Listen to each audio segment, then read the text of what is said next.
Investment in securities are subject to market risk. Please carry out your due diligence and read all the related documents carefully before investing. Channel को subscribe करना ना भूलें और हमारे ताज़ा video सबसे पहले देखने के लिए बेल आइकन को दबाएं।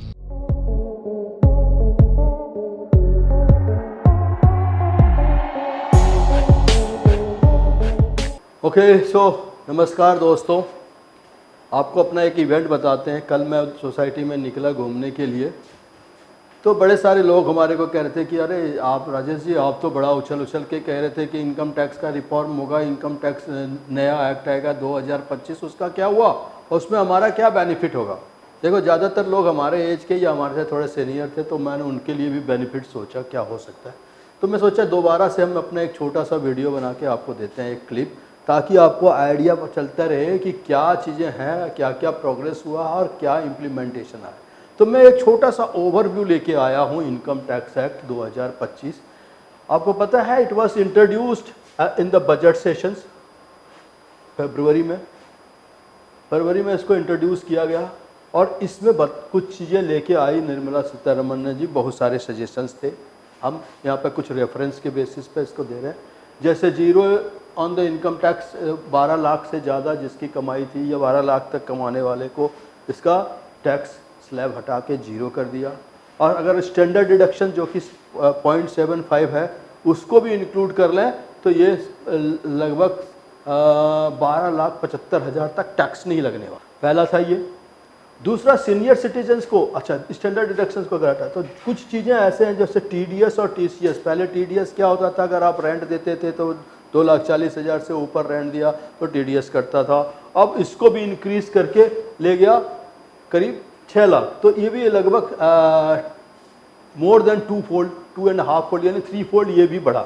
तो यहाँ पे भी एक बेनिफिट होने वाला है। देखिए, मैं हर एक के लिए एक रेफरेंसेस यूज़ कर रहा हूँ।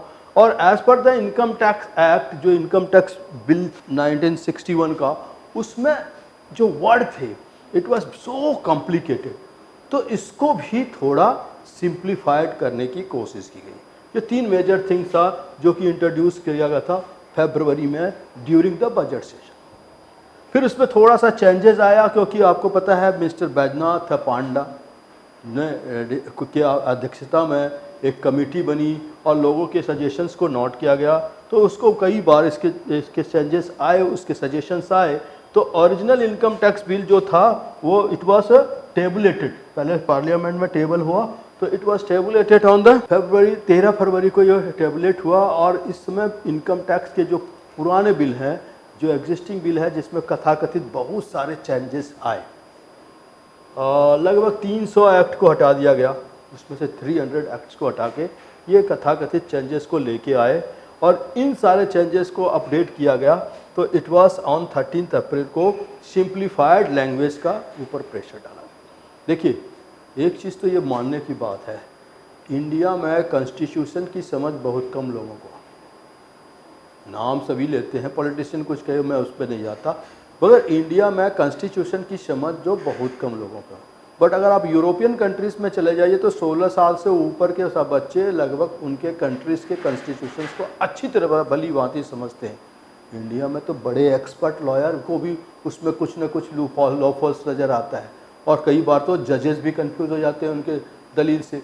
तो कहने का मतलब है कि ये लॉ जो है बड़ा कॉम्प्लिकेटेड था और इस लॉ को सिंप्लीफाई करना ज़रूरी है।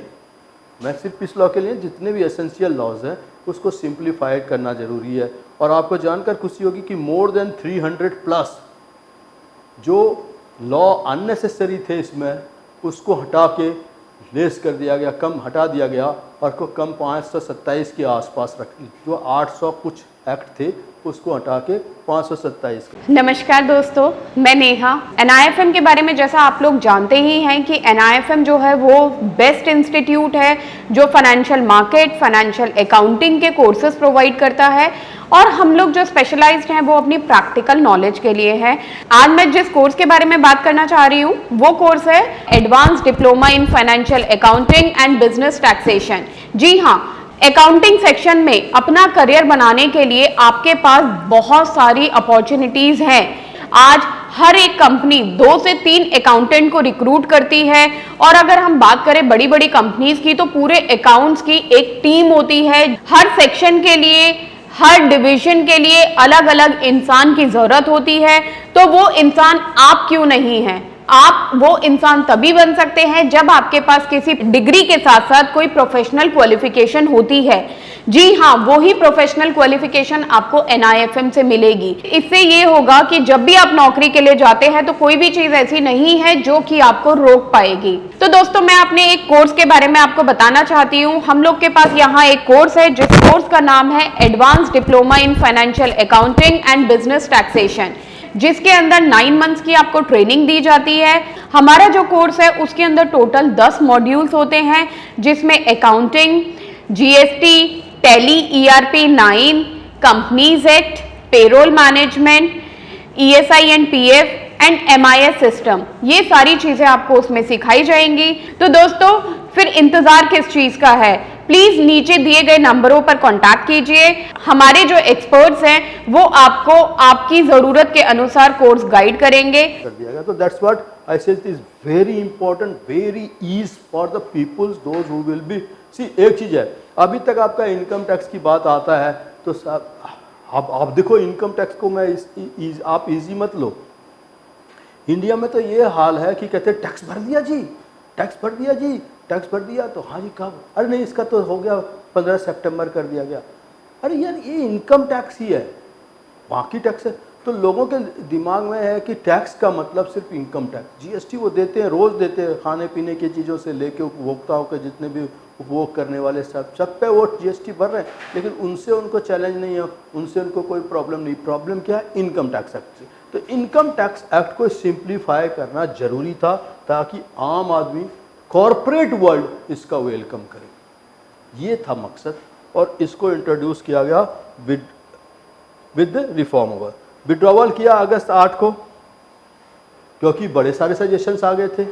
तो मिसेस निर्मला सीतारमण जो हमारे करंट फाइनेंस मिनिस्टर हैं, उन्होंने उसको 8 अगस्त को इसको विड्रॉ कर दिया, और इमीडिएटली उफरा तफरी में 11 अगस्त को इसको टेबलेट करके 11 अगस्त को पार्लियामेंट से क्लियर कर दिया गया इसको, और 12 तारीख को ये अपर सेक्शन यानी राज्यसभा से भी पास कर दिया गया। So that's a good news कि इस पर सिंप्लीफिकेशन हुआ, और ये it is going to be a golden opportunities for all of us. क्यों? क्योंकि इसमें जो सिंप्लीफाइड हैं, कुछ की चेंजेस हुए, जैसे कि हमने आपको बताया 819 एक्ट थे इसमें, जिसको कि रिड्यूस करके 819 एक्ट थे, इसको रिड्यूस करके 536 कर गया। लगभग सारे चीज़ों को 23 चैप्टर के अंदर समेट दिया गया। इनकम टैक्स एक्ट में बड़े सारे चैप्टर, इतनी मोटी मोटी किताबें पढ़ा होगा CA फाइनल में लोगों ने। तो अब क्या है, वो उसको समेट के एक छोटा और सिंप्लीफाइड वेज में लेके आ गए 23 चैप्टर्स में इसको। So it has come to the, और इनमें जो 16 शेड्यूल्स हैं जो इस चीज़ को ईजी कर देता है। नो, हमने कहा ओवर 12 लाख तक का एग्जाम्पशंस है, जो भी है टैक्स पेयर उसको 12 लाख तक का एग्जाम्पशंस मिलेगा। और अगर हम स्टैंडर्ड डिडक्शंस निकालें तो वो भी करीबन 75,000 का होगा। और इतने ही नहीं, अगर वो एक स्पेसिफिक लिमिट के अंदर में आते हैं तो उनको 87A के अंदर में भी 60,000 का एग्जाम्पशंस है। So all this together it's a golden say opportunities for the taxpayer. और ओनली जो मिडिल क्लास टैक्स पेयर्स हैं उनको ये रिलीफ मिली। तो उनको ये रिलीफ मिली, उसके पॉकेट में कुछ पैसे आए। अब वो जो पैसे आए उनके पॉकेट में, वो क्या करेंगे? स्पेंड करेंगे मार्केट में। तो इससे क्या होगा? हमारे कंट्री की इकोनॉमी बूस्ट होगी। तो अल्टीमेटली रिएक्ट यहाँ पे है। तो इन सब चीज़ों को क्लियरली स्पेसिफाई कर दिया गया, new terms and condition clearly mention कर दिया। अब सबसे पहले इजी क्या किया गया? तो देखिए, आपको दोस्तों याद होगा, आपको ना assessment year, previous year, taxation के period, financial year, taxable year, इतनी सारी चीज़ें याद करनी पड़ती थी। अब आपको ऐसा कुछ नहीं करना है, आपको सिर्फ एक ही साल याद रखना है, दैट इज टैक्स ईयर। तो आपको एक ही चीज़ याद रखना है, व्हाट इज टैक्स ईयर। और इस वजह से क्या हो गया कि ये जो इतने सारे कॉम्प्लिकेशन से लोग कई बार कंफ्यूज हो जाते थे, यार एक्सेसिबल ईयर क्या है, असेसमेंट ईयर क्या है, और आपका टैक्सेबल ईयर क्या है। फिर असेसमेंट का मतलब अब समझाओ, टैक्सेबल का मतलब समझाओ क्यों कह रहा था। तो आप इस सारी चीज़ों के झंझट को ईज करके सिंप्लीफाइड कर दिया कि एक टैक्स ईयर होना चाहिए बस, और ज़्यादा कुछ करने के लिए। ये जो है बेसिकली हम इस टेबल में आपको इस समरी का ऐसे कोर्स के बारे में बात करना चाह रही हूँ जिस कोर्स को करने के बाद आपके लिए सारे दरवाजे खुल जाते हैं, आप जो करना चाहें वो कर सकते हैं। आप इस फील्ड में जॉब करना चाहें आप जॉब कर सकते हैं, आप अपना खुद का ब्रोकिंग हाउस ओपन करना चाहें आप अपना ब्रोकिंग हाउस ओपन कर सकते हैं, आप सेल्फ ट्रेडिंग करके पैसा कमाना चाहें आप वो कर सकते हैं, आप फ्रीलांसिंग करना चाहें वो कर सकते हैं। तो दोस्तों ऐसी चीज आपको कहां मिलेगी जिसके बेसिस पर आप कुछ भी कर सकते हैं और बहुत सारा पैसा अर्न कर सकते हैं। कोर्स का नाम है advance diploma in financial market management. Advance diploma in financial market management जो कोर्स है ये NIFM national institute of financial market का सबसे बेस्ट कोर्स है, क्योंकि जिस भी स्टूडेंट ने ये कोर्स किया है वो आज बहुत ही अच्छे लेवल पर जॉब कर रहा है। Advance diploma in financial market management के कोर्स की ड्यूरेशन है 1 ईयर, और 1 ईयर के अंदर हम लोग आपको वो सारी चीजें सिखाते हैं जो चीजें रिक्वायर्ड होती है इस इंडस्ट्री में एंटर करने के लिए।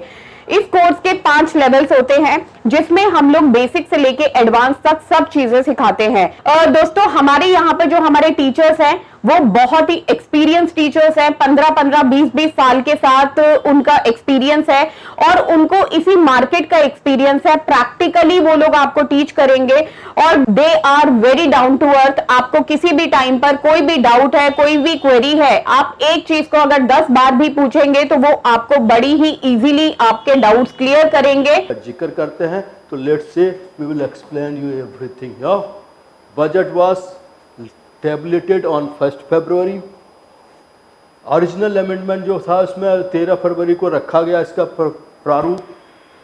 विड्रॉ कर लिया इन्होंने, इतने सारे सजेशंस थे, इस सारे सजेशंस को वो ठीक करने के लिए उन्होंने इसको विड्रॉ कर लिया 8 अगस्त को, और उसके कुछ दिन बाद 11 अगस्त को उसको दोबारा से फ्लोर पे लाया और यहाँ पे ये राज्यसभा से 11 अगस्त में ही पास हो गया। तो it get passed out from the Lok Sabha by 11 तक। 12 तारीख को ये ध्वनि मत में ये 12 तारीख को ये पास कर गया राज्यसभा से, यानी ये बिल लागू हो गया। और आपको पता है date of implementation 1 April 2026 onward, यानी 26-27 से ये एक्ट लागू हो जाएगा। और इसको सो इजी कर दिया, इतना सिंप्लीफाई कर दिया कि इसके जो 819 अलग अलग एक्ट थे उसमें से जो लगभग 300 एक्ट ऐसा एक्ट था जिसका कोई काम नहीं था, वो सिर्फ कॉम्प्लिकेशन पैदा करने के लिए होता था, कन्फ्यूज़न पैदा करते थे टैक्स पेयर को। उस एक्ट को हटा के 236 एक्ट में इसको कन्वर्ट कर दिया गया और ये सारी चीज़ों को समेट के एक 23 चैप्टर के एक किताब में इनकम टैक्स के बुक पर टैक्स पेयर को रिलीफ, प्रैक्टिशनर को रिलीफ, कॉरपोरेट वर्ल्ड को रिलीफ, अब इन सब को आप रिलीफ मिला क्योंकि ये सिंप्लीफाइड हो गया। वर्ड्स को ध्यान रखा गया। देखो हमने आपको बताया जब हमारी कॉन्स्टिट्यूशंस बनी थी तो ये इंडियन गवर्नमेंट एक्ट 1931 के बेसिस पे बना था और उसमें जो वर्ड यूज़ किया गया था ना, बेसिकली वो वर्ड थे बड़े पुराने इंग्लिश के थे, वो टर्म्स थे जो अंग्रेज़ों को भी वही बात थी, उसका डिटेल्स नहीं, मीनिंग नहीं पता था। उन सारे वर्ड को यहाँ पे इंट्रोड्यूस किया गया, सेक्शंस को इंट्रोड्यूस किया गया और it was very much tough for a tax payer to understand. Section थे, क्लाउज थे, सब क्लाउजेज थे, एक्सपेंडेड क्लाउजेज, इन सारी चीज़ों को सिंप्लीफाई करके ईज करने की कोशिश की गई और इट्स सिंपल फेसलेस प्रोसेसिंग, यानी आपको अब टैक्स पेयर को जो है ना उसके ऑफिसर्स के पास भी जाने की ज़रूरत नहीं है, वो सारे अपने घर से वो फाइल कर सकता है, ऑनलाइन फाइल कर सकता है, सरल फॉर्मेट में होगा, सिंप्लीफाइड फॉर्मेट में होगा, मिनिमम फिलिंग करने के साथ साथ उनका ये सारा काम हो जाएगा। तो simplified faceless processing, prescribed format है, expansion and clarity on the, और इसका क्लैरिटी क्या है आपको पता चल जाएगा, इसको फाइल करना आसान हो जाएगा। ये फॉर्म्स अभी डिज़ाइन नहीं हुए but they will be design very fastly to over there. और इस तरह से हमने देखा कि ये एक्ट हमारे फ्लोर से पास हो गया। कॉरपोरेट वर्ल्ड को थोड़ा सा फ्रीडम मिला, कॉर्पोरेट वर्ल्ड को, अच्छा एक चीज़ आपको बता दें, पहले क्या होता था कि अगर आपने इनकम टैक्स को समय पे फाइल नहीं किया तो बड़े सारे पनिशमेंट, पेनल्टीज़, ये वो ब्ला ब्ला। अब ऐसा कुछ नहीं है। अगर आपने मान लो आप बीमार हैं या कोई इमरजेंसी है और आपने उसको नहीं फाइल कर पाया टाइम में, तो आपको पेनल्टी भर के दोबारा से इसको फाइल कर सकते हैं, टाइम पास होने के बाद भी, टाइम ख़त्म होने के बाद भी। और आपको एक चीज़ और बताएं कि एक समय ऐसा आ गया था नए एक्ट में कि उन्होंने कहा था कि अगर आप टाइम पे इनकम टैक्स रिटर्न फाइल नहीं करेंगे तो जो टीडीएस का रिटर्न आपको मिलेगा वो नहीं मिलेगा। बाद में जो नया एक्ट आया इसमें इसको कंक्लूजन के साथ क्लियरली मेंशन कर दिया गया है कि अगर स्पेसिफिक रीजन के वजह से आप टाइमली इसको फाइल नहीं करते हैं तो भी आपको रिबेट मिलेगा, और you can, but you have to prove your reason and you can by minimum penalties देके आप इसका रिफंड ले सकते हैं। So what is the final take away of this session? इस पर्टिकुलर एक्ट का फाइनल टेक अवे जो मेरे दोस्तों को चाहिए था कि उनके बारे में उसको समझ में आए, जो दोस्त हमारे को बार बार कहा करते थे उनके लिए इसको छोटा सा हमने दिया। लार्जर मेटलाइजेशंस की ज़रूरत है, और यह क्या करेगा, आपको ज़्यादा स्कोप देगा। इनकम टैक्स एक्ट जो पुराने थे उसके कॉम्प्लिकेशंस को ईज कर दिया, प्रेसिडेंशियल एसेट्स जो है वो भी अब वैल्यू रख दिया, और इनकम टैक्स एक्ट 2025 जो है basically it is going to be significant changes over there, और हमें लगता है इनको वेलकम करना चाहिए। कॉर्पोरेट वर्ल्ड के लिए एक है बूम है जिसका बेनिफिट उसको मिलेगा। That's all we are going to say. Thank you being with me, best of luck.